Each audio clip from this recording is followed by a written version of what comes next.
پھر جو ان کے فقہا ہیں نا، ان کی حالت یہ ہے کہ ابن عابدین شامی جو بریلویوں اور دیوبندیوں کا مشترکہ امام ہے، 1252 ہجری میں فوت ہوا. فقہ حنفی کی ایک بنیادی کتاب ہے در مختار.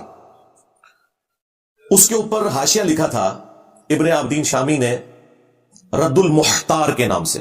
یہ در مختار میں خے ہے، خا خرگوش والی اردو میں ہم، اور رد المختار میں ہا ہے حلوائی والی. علماء کو سمجھ آ جائے گی ہا وہ والی.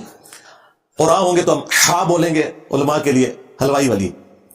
تو رد المختار یعنی در مختار پہ جو اعتراضات تھے نا، ان کے جوابات دیے گئے رد المختار کی شکل میں. یہ رد المختار نہیں، یعنی اس کا رد نہیں کیا گیا، در مختار پر جو اعتراضات تھے ان کا رد کیا گیا. اسے فتاوی شامی بھی کہا جاتا ہے. وہ اب اردو زبان میں بھی آ چکا ہے ٹرانسلیٹ ہو کے، پہلے صرف عربی زبان میں تھا. اس میں باقاعدہ انہوں نے لکھا ہے کہ اگر کسی شخص کو یہ یقین ہو کہ اپنے خون یا اپنے پیشاب سے سورۃ الفاتحہ کا تعویذ ماتھے پہ لکھا جائے تو اس سے شفا ہو سکتی ہے، تو یہ جائز ہے. اچھا، اس کی وہ دلیل بھی دیں گے. وہ کہتے ہیں قرآن میں نہیں آیا ہوا، 4 مقامات پہ آیا کہ تمہارے لیے حرام کیا گیا بہتا ہوا لہو، خنزیر کا گوشت اور مردار، اور وہ ذبیحہ کہ جسے ذبح کرتے وقت غیر اللہ کا نام لیا جائے. لیکن اگر کوئی کیٹاسٹرافک کنڈیشن ہو، دل میں بغاوت نہ ہو، تو اس میں سے اتنا لے لینا کہ اس سے جان بچ جائے، تو اللہ تعالیٰ نے اس کی اجازت دی ہے. سورۃ البقرہ میں، سورۃ المائدہ میں، سورۃ الانعام میں، سورۃ النحل کے اندر. بلکہ سورۃ النحل میں تو اس سے بھی اگلا ورژن آیا کہ اگر کسی شخص کے لیے زندگی موت کی کشمکش بن جائے اور اسے کلمات کفر بھی بولنے پڑ جائے، دل ایمان پر ٹھکا ہو، تو اللہ تعالیٰ کلمات کفر کے اوپر بھی گرفت نہیں کرے گا. بالکل یہ ہے. اچھا، اس کی وہ دلیل لیں گے اور وہ کہیں گے دیکھیں زندگی موت کی کشمکش ہے، تو جان بچانے کے لیے اگر اپنے پیشاب یا خون سے سورہ فاتحہ کا تعویذ لکھنا پڑتا ہے تو اس میں کیا حرج ہے؟ اندازہ کریں، یہ کوئی طریقہ علاج ہے؟ یہ ایک شیطانی طریقہ ہے. اسلام میں کہاں ہے کہ آپ کوئی شیطانی راستہ اختیار کریں گے؟ طریقہ علاج کے طور پر کوئی کھانے والی چیز، کوئی اس طرح کی چیز، خون کسی نے کھانا ہے، اپنا پیشاب پینا ہے، پی لے، کوئی مسئلہ نہیں ہے. اللہ تعالیٰ کے قرآن کو کیوں وہ اس طریقے سے تعویذ کی شکل میں لکھنا چاہتا ہے؟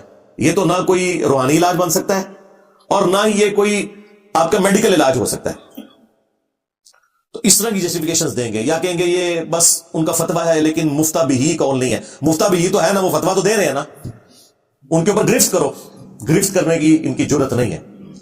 ایک مرد مجاہد پیدا ہوا بریلویوں میں، ہمارے استاد غلام سو سعیدی صاحب رحمہ اللہ تعالی، اللہ تعالیٰ ان کی غلطیوں سے درگزر فرمائے، انہیں نیک کاموں کا اجر دے. انہوں نے جب شرح صحیح مسلم لکھی 6 جلدوں کے اوپر، تو انہوں نے اس مسئلے کو اس میں ایڈریس کیا. اب وہ ایڈریس انہوں نے اس انداز میں کیا کہ کسی طریقے سے اپنے بزرگوں کو بھی بچا لیں اور اپنے ایمان کا اظہار بھی کر دیں تاکہ اللہ تعالیٰ کے حضور پکڑ نہ ہو جائے. انہوں نے پتہ کیا لکھا؟ انہوں نے کہا کہ اس میں کوئی شک نہیں ہے کہ ہمارے بزرگوں میں قرآن اور سنت کی عظمت ہم سے بہت زیادہ تھی.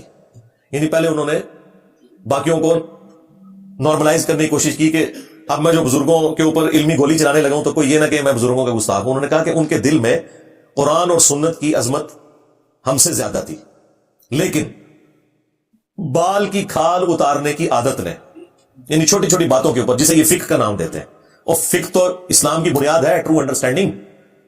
بخاری مسلم میں حدیث ہے، اللہ تعالیٰ جس کے ساتھ بھلائی کا ارادہ فرماتا ہے اسے دین کی فقہ عطا فرما دیتا ہے، اور دیتا اللہ ہے، تقسیم میں کرتا ہوں. یعنی علم دین اللہ تعالیٰ دیتا ہے، میں تو صرف تقسیم کرنے والا ہوں. تو انہوں نے کہا کہ بال کی کھال اتارنے کی عادت نے ہمارے بزرگوں کو اس حد تک پہنچایا کہ انہوں نے اس قسم کے فتوے لکھ دیے. انسان مر جانا تو گوارا کرے گا، لیکن کوئی مسلمان، عام مسلمان بھی کبھی یہ جرت نہیں کرے گا کہ وہ پیشاب سے یا خون سے سورہ فاتحہ کا تعویذ لکھے. یہ غلام سو سعیدی صاحب کے الفاظ ہیں کہ انسان اس سے بہتر ہے کہ مر جائے، اور میں اس میں ایڈ کروں گا کہ کتے کی موت مر جائے، اس سے بہتر ہے کہ یہ کام کرے. اچھا، ایک طرف تو انہوں نے یہ لکھ دیا کہ اس سے بہتر ہے مر جائے، اس کا مطلب ہے وہ اپنے بزرگوں کو کہہ رہے تھے کہ اس تو بہتر سی مر ہی جاندے ہو تسی ہوئے جو بھی فتویٰ لکھ کے گئے ہو. لیکن یہ کہتے ہیں تو لوگوں نے کہنا تھا یہ بزرگوں کے اوپر کرٹیسائز کر رہے ہیں. انہوں نے کہا کہ یقیناً ان کے دل میں قرآن و سنت کی عظمت ہم سے زیادہ تھی. یعنی جو اس قسم کے غلیظ فتوے لکھے ہیں ان کی عظمت ان کے دلوں میں ایسی ہے کہ ان کی طرف سے جھوٹا دفاع بھی کر رہے ہیں کہ یقیناً قرآن و سنت کی عظمت ان کے دل میں ہم سے زیادہ تھی. اللہ معافی دے جی، اگر یہ کرائٹیریا ہے کہ آپ سے زیادہ تھی تو آپ تو پھر ان سے بھی زیادہ گئے گزرے ہوئے ہوں گے. لیکن بہرحال انہوں نے ایک سٹیپ طے کیا. میں اس چیز کو اپریشیٹ کروں گا. اگر وہ یہ نہ لکھتے تو ہم آپ کو کیسے بتا سکتے یہ بھی ہوتا کہ ہم آپ کے سامنے عربی یا اردو ترجمہ بھی رکھ دیتے فتاوی شامی کا، پھر بھی آپ کہتے ہیں نہیں ان کا کہنے کا مطلب یہ نہیں تو وہ نہیں. تو اب تو میں غلام سعید سعیدی صاحب کا وہ پورا حوالہ لگا سکتا ہوں، انہوں نے باقاعدہ عربی عبارت بھی لکھی ہے، اردو ترجمہ بھی کیا ہے، اس کے اوپر نکیر بھی کی ہے، تو یہ ہمارے پاس یہ آ گیا. لہذا وہ جو آپ کو گنوا رہے تھے نا، اولا، ثانیہ، ثالثہ، رابعہ، خامسہ، سادسہ، اور پھر سابعہ، اور پھر کہتے ہیں کہ تخصص فی الحدیث، تخصص فی الفقہ، اور تخصص فی التفسیر، یہ عجیب کہ حضور یہ تفسیریں لکھے گئے ہیں.